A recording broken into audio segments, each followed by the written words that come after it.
noite. Hoje é um dia muito importante para todos nós.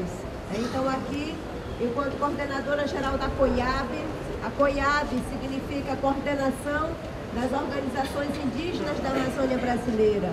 Nós somos uma das primeiras organizações indígenas pós a Constituinte de 88, no qual, antes da Constituição, nós tivemos que ter também uma organização da sociedade civil para estar conversando, dialogando com o governo, para que mais povos indígenas não fossem massacrados, para que mais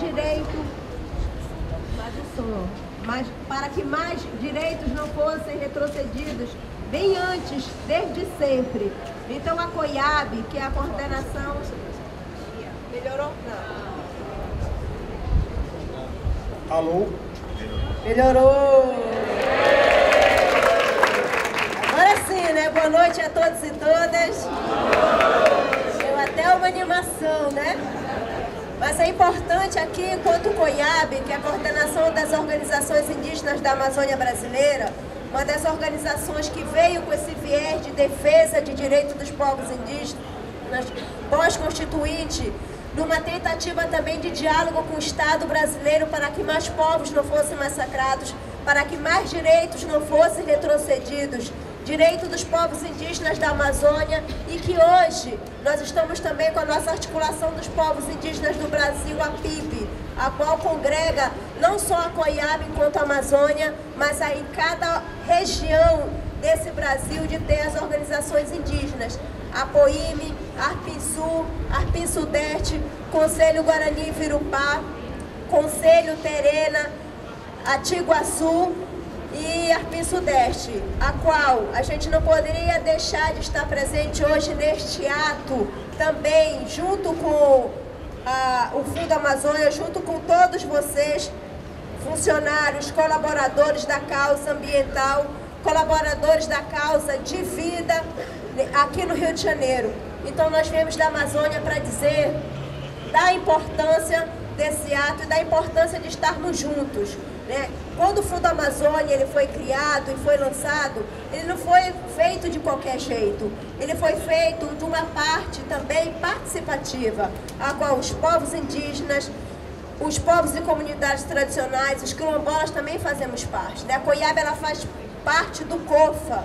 E é importante, enquanto sociedade civil, de estarmos dentro, participando, e no qual o próprio ministro e esse governo hoje, ele não representa e ele não aceita as nossas formas, né, que existem de social, de estarmos juntos. Então, o Fundo Amazônia, aqui no BNDES, ele tem um conselho, ele tem uma forma de governança, ao qual cada um de nós fazemos parte.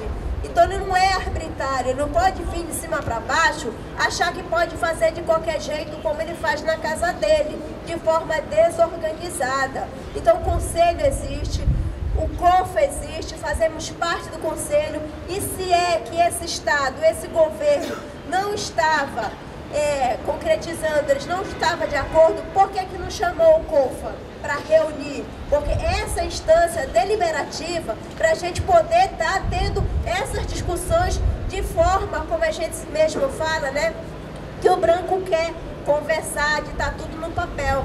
Porque para os povos indígenas, para nós povos indígenas, nós conversamos, nós somos da oralidade, e nós confiamos até o dia que é provado o contrário. E desde sempre, desde a primeira invasão aqui nessa costa, nos nossos territórios, nós sempre fomos dizimados, mas a gente nunca desistiu. São mais de 519 anos de resistência, a qual nós chamamos cada um de vocês para estarem juntos nessa resistência. Durante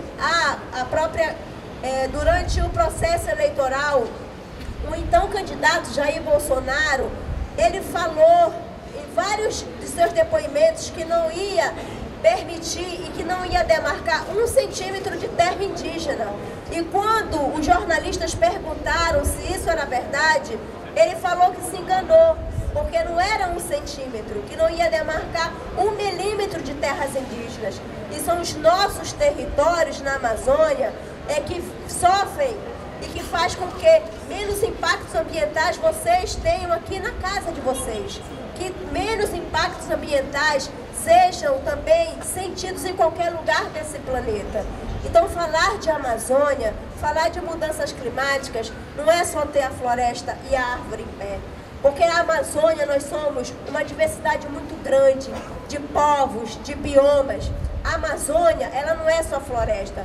Nós temos a Mata Savana, nós temos a Caatinga, nós temos o Pantanal, nós temos a Mata Rasteira, nós temos vários biomas, porque os biomas em si, eles se concretizam, eles se completam. Então, enquanto Coiabe, enquanto Amazônia brasileira, enquanto indígena, enquanto povos indígenas, enquanto mulher, enquanto mãe, nós estamos aqui também se solidarizando a cada um de vocês e de falar que nós não estamos sozinhos.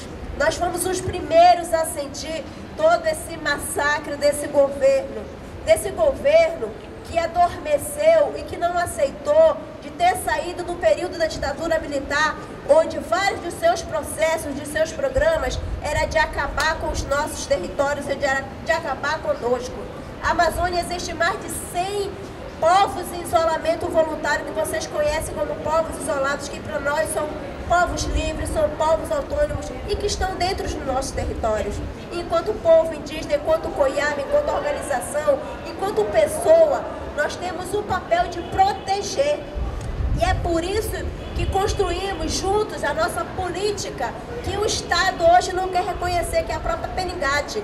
E que este Fundo Amazônia, ele lançou editais para isso, para a preservação e a gestão dos nossos territórios, dos territórios indígenas, dos territórios quilombolas, das unidades de conservação. E que o Estado, ele não reconhece os nossos mosaicos, que a integração, a conversa que todos os biomas têm. E precisa reconhecer, não reconhecer a sua própria história, a origem do seu povo, a origem de cada sangue que corre na veia de vocês, é de renegar a nossa existência.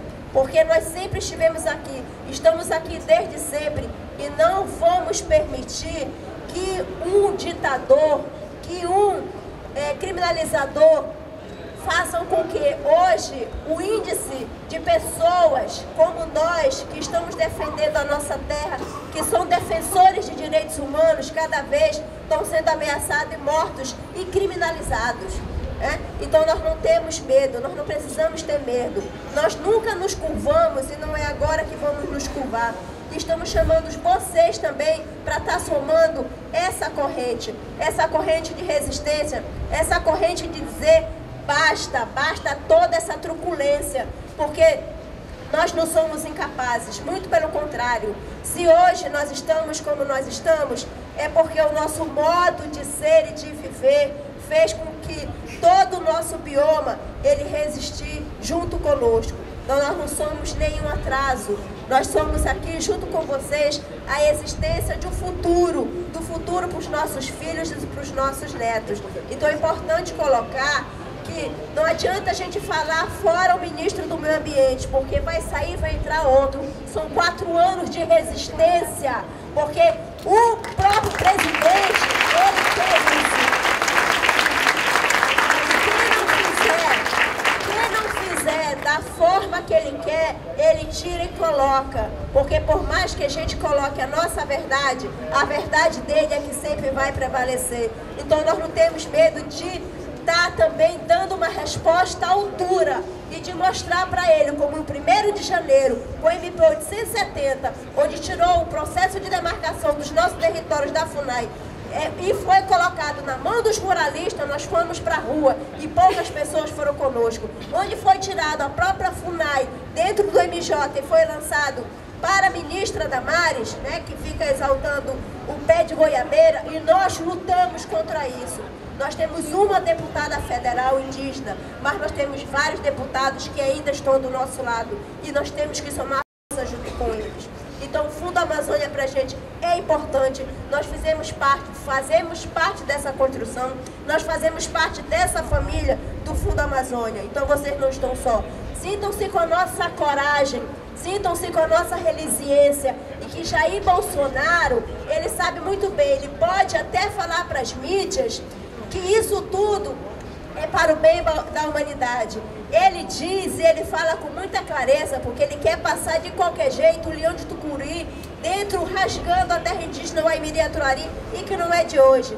Quer resgatar o pacote de governo, o pacote de grandes empreendimentos da Amazônia, como a BR-163, que vai cortar vários territórios com povos isolados, e que o nome não é Calha Norte, porque Calha Norte traz um nome de massacre daqueles povos do norte do Pará, mas é norte do Pará. O projeto Calha Norte, própria CPI, foi o que mais massacrou os povos indígenas. Então todo esse programa que adormeceu na década de 70, no período da ditadura militar, e que hoje acorda novamente com esse governo que não é democrático, ele é misto, ele é ditador, opressor, fascista, descriminalizador, e de dizer que não é nenhuma soberania nacional que vai rasgar os nossos territórios.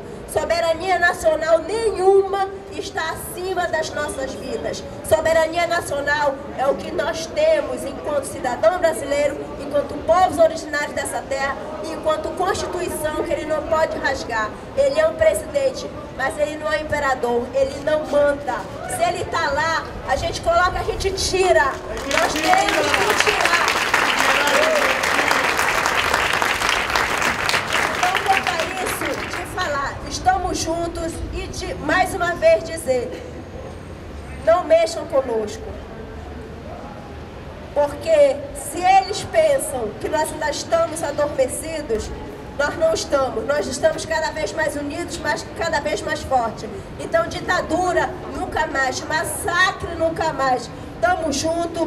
Quero agradecer muito ao convite, quero agradecer muito a participação e a presença de cada um e de dizer para vocês, contem conosco, contem com a COIAB, contem com os povos indígenas do Brasil, contem com a Amazônia brasileira para o que der e vier. E a gente espera também o apoio de vocês, porque serão anos de luta, não é só hoje, não começou agora. Muito obrigada.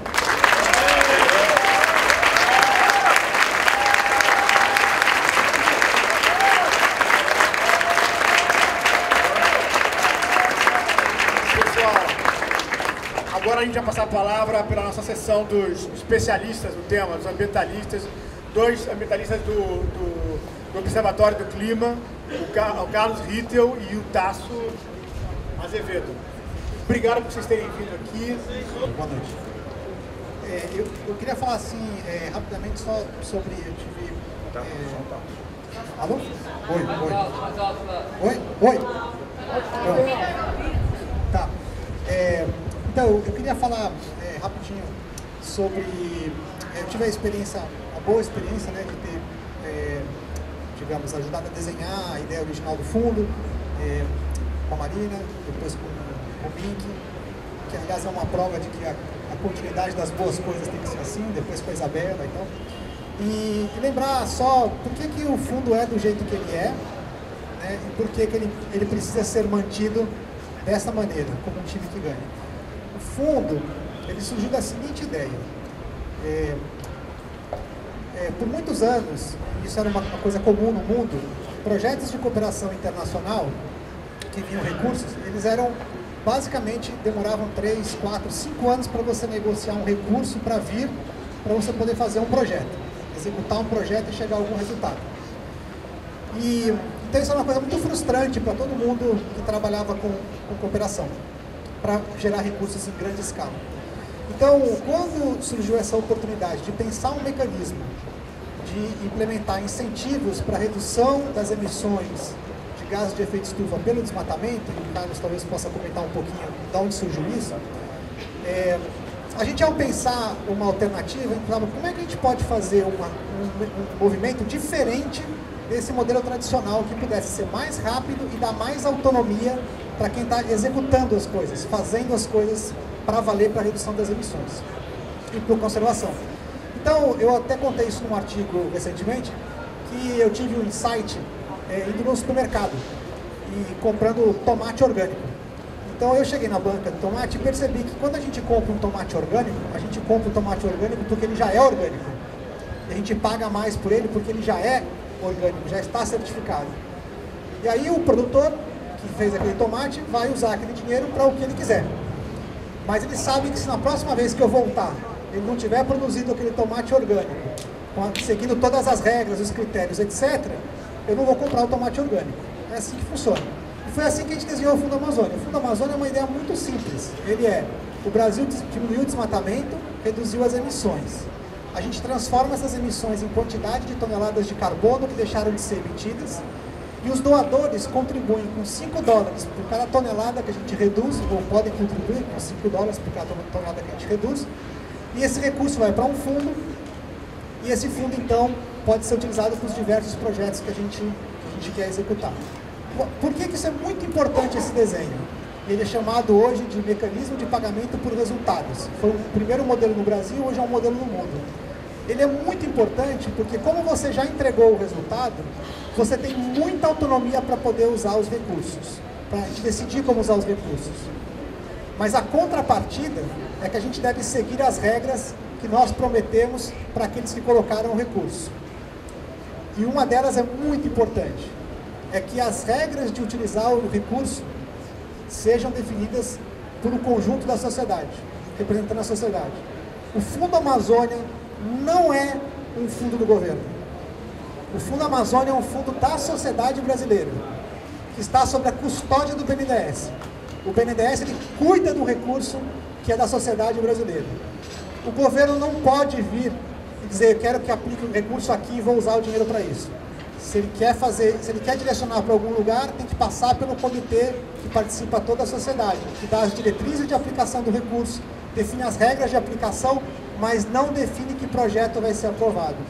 Isso cabe ao BNDES, como gestor do fundo. Isso, por que ele é desenhado assim? Porque os resultados da redução do desmatamento não são resultados dos esforços do governo. São resultados dos esforços do governo, das instituições de pesquisa, das ONGs, dos movimentos sociais, das populações indígenas, enfim, de toda a sociedade. E é muito difícil a gente assignar a quem foi a responsabilidade de reduzir cada quantidade. Então, o recurso está disponível para que toda a sociedade possa contribuir para continuar reduzindo o desmatamento e conservando as nossas florestas, virando atividades sustentáveis.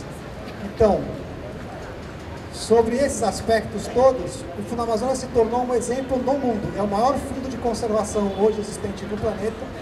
Ele é um exemplo sendo utilizado, eu já ajudei a fazer fundos similares, por exemplo, na Colômbia, depois no Peru, na Indonésia hoje tem um fundo parecido, tem outros na África, tem na Guiana, todos baseados no exemplo que a gente fez no Brasil. Então, é um time que está ganhando, e ele não deve ser alterado agora, quando está ganhando, e funcionando bem para a cidade brasileira. Então, mudar as regras do COFA é você dizer que não acredita no modelo, em que a sociedade toda que contribuiu é a sociedade que pode gerar as regras para uso do recurso. E é isso que a gente gostaria que fosse mantido com certeza. Se mudarem as regras, e isso está previsto no contrato, aliás é um contrato interessante, são 4 páginas o contrato, e anexos. Imagina um contrato de $1 bilhão, que tem 4 páginas e anexos. É porque cada parágrafo significa muito, e não tem nada lá que é dispensável. Cada parágrafo. E ele foi muito bem explicitado que vai se colocar um recurso enorme no Brasil, com base nos nossos resultados, mas com a garantia de que a gente, primeiro, use os dados do BNDES, do INPE, para comprovar que a gente reduziu o desmatamento. Continue reduzindo o desmatamento. Passe pelo comitê técnico-científico do fundo, para testar que a gente tem dados corretos. Que tenha um comitê formado por todas essas instituições que eu falei aqui, todas as representações, e que ele continue funcionando e dando as diretrizes. E que um fundo seja auditado, seja avaliado continuamente. Então, se qualquer uma dessas características deixar de existir, é direito e talvez até dever dos financiadores de retirar-se do fundo. E quando eles se retiram, eles podem se retirar com todo o recurso que ainda não foi utilizado. Essa seria uma perda de cerca de R$2 bilhões para o Brasil. A gente realmente não está em posição de deixar R$2 bilhões do recurso mais flexível que tem para a gente utilizar na proteção de florestas, na conservação, sair por aí andando. Então é fundamental que a gente proteja e garanta que o Fundo Amazônia continue a existir com os princípios que o regeram no seu início que devem continuar regendo agora. Certamente há melhorias que a gente pode fazer em gestão, no funcionamento, mas isso a gente faz dentro das regras do jogo, dentro do COFA, dentro dos mecanismos do coisa. Não mudar as regras do jogo no meio do caminho. Obrigado.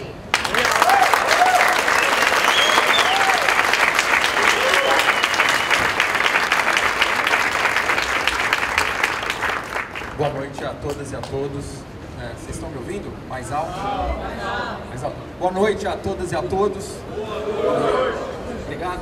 É um prazer, um privilégio estar aqui na instituição que gere o fundo, que foi colocado aqui no BNDES, como explicou muito bem o Arthur, porque isso dava segurança para quem fosse doar, que os recursos seriam bem executados, que haveria regras, transparência, mecanismos de controle, para que efetivamente o fundo atingisse seus objetivos, apoiar o Brasil em esforços ainda maiores na redução de desmatamento, das emissões, na promoção do desenvolvimento sustentável. É um privilégio estar aqui com quem idealizou o fundo, que é o Tasso, com quem assinou a criação do fundo, o ministro Link, durante a sua gestão, e eles tomaram essa decisão importante de colocar o fundo aqui.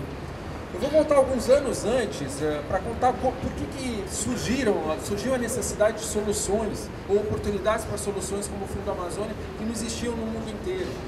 Lá pelos idos de 2002, 2003, 2004, os países em desenvolvimento, eles que enfrentavam problemas com desmatamento, entre eles o Brasil, eles buscavam uma solução. Como que a gente pode encontrar, já que o desmatamento representa algo, as estimativas variavam entre 10%, 12%, 20% das emissões globais de gases de efeito estufa, e era necessário acelerar o passo da redução de emissões. Como a gente pode encontrar uma solução para apoiar os países em desenvolvimento dos seus esforços de redução de desmatamento, importante nacionalmente, e como reconhecer essa contribuição para o clima global. Em 2005, dois países colocam na agenda de negociação da Convenção de Clima das Nações Unidas, Costa Rica e Papua Nova Guiné, um instrumento a ser desenvolvido que chamava-se REDD. Muitos de vocês já devem ter ouvido falar com essa sigla, REDD, Redução de Emissões de Desmatamento e Degradação em Países em Desenvolvimento. Então, a partir daí, começa a se encontrar, as negociações elas começam a acontecer no sentido de se desenvolver soluções, de se desenvolver uma lógica e um mecanismo. Em 2006, pela primeira vez, a ideia do conceito do Fundo Amazônia foi apresentado, inclusive, no workshop que estava presente da FAO, em Roma. A ideia, o conceito, em 2006, em Nairobi, Tasso, Marina, Capobianco foram levar a ideia daquele... Não, mas antes, em Nairobi, apresentou-se algo que ainda era um conceito de um fundo global. Em Bali, já era muito difícil desenvolver um modelo que funcionasse no mundo inteiro. Em Bali, a partir de Bali, Tasso me corrija, me corrija, a partir de Bali, o fundo começa a tomar a forma, o conceito vai se afinando para que ele fosse um instrumento que funcionasse aqui para o Brasil. O Brasil era um país que, na época, 2004, 2005, 75% das suas emissões vinham de desmatamento. Hoje, ainda a maior parte das emissões vem do desmatamento, mas houve uma redução. Mostrou-se que era possível fazer a redução de desmatamento no Brasil, e isso criou as condições para que podemos criar um instrumento, podemos assumir compromissos de redução das emissões. No mesmo período em que o Brasil cria o fundo, logo no ano seguinte estabelece a Política Nacional de Mudanças Climáticas com metas de redução de desmatamento para o ano de 2020, ano que vem. Essa meta significa limitar o desmatamento na Amazônia em torno de 3.907 km², um pouco mais de 3.900 km². Ano passado foi o dobro disso. Mas assumiu-se aquela meta porque demonstrou-se que era possível reduzir o desmatamento no período que a economia crescia. E já se identificava essa oportunidade criada através de um instrumento robusto, colocado sob gestão de uma instituição muito séria, que aquele recurso que chegasse via o Fundo Amazônia, ele iria contribuir para que o Brasil atingisse esses objetivos, dando uma contribuição ainda maior para os esforços que a gente precisa de redução das emissões globais, de enfrentamento do desafio do aquecimento global, com resultados, mostrando resultados. A gente não pode perder isso, a gente não pode perder essa robustez, não pode perder essa oportunidade no momento em que o mundo precisa acelerar o passo. A gente conseguiu resistir o desmatamento está voltando a subir. O mundo precisa acelerar o passo da redução das emissões, a gente precisa voltar no rumo do desenvolvimento sustentável. No caminho do desenvolvimento sustentável, essa cidade hospedou, há 7 anos atrás, a Rio+20, onde nasceu a agenda, chamada Agenda 2030, Agenda dos Objetivos de Desenvolvimento Sustentável. Está tudo integrado. Parabéns pela defesa do Fundo Amazônia, pelo movimento que vocês estão fazendo, vocês funcionários do BNDES, do IBAMA e todos os parceiros que estão aqui presentes. Parabéns às associações de funcionários pela realização desse evento, que este é um movimento importantíssimo. Há poucos momentos em que há uma grande mobilização da sociedade em defesa do meio ambiente. Essa mobilização é fundamental neste momento em que o meio ambiente está sob ataque. E o risco é muito grande e a gente não pode perder essa joia importantíssima para as nossas políticas ambientais, para o nosso desenvolvimento sustentável, que tem dado certo, que é modelo no mundo e a mais bem sucedida experiência de redução de emissões, de desmatamento e degradação florestal em todo o planeta. Esse exemplo tem que continuar, tem que ser fortalecido e não pode se perder. Muito obrigado.